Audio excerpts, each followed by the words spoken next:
شروع کرتا ہوں اللہ کے نام سے جو بڑا مہربان اور نہایت رحم کرنے والا ہے۔ گری ہوئی چیز بغیر اطلاع کے قبضے میں کر لینا لوٹنے کے مترادف ہے۔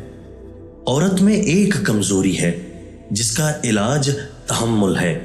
اسے رنج دینا نہیں چاہیے بلکہ اس کا رنج سہنا چاہیے۔ کسی کی پہچان علم سے نہیں بلکہ ادب سے ہوتی ہے، کیونکہ علم تو شیطان کے پاس بھی تھا لیکن وہ ادب سے محروم تھا۔ دو چیزیں انسان کی تمام پریشانیوں کی وجہ ہیں، ایک مقدر سے زیادہ چاہنا، دو وقت سے پہلے چاہنا۔ اگر اپنے گھر میں بھی سکون نہ ملے تو سمجھ جاؤ کہ توبہ کا وقت آ گیا ہے۔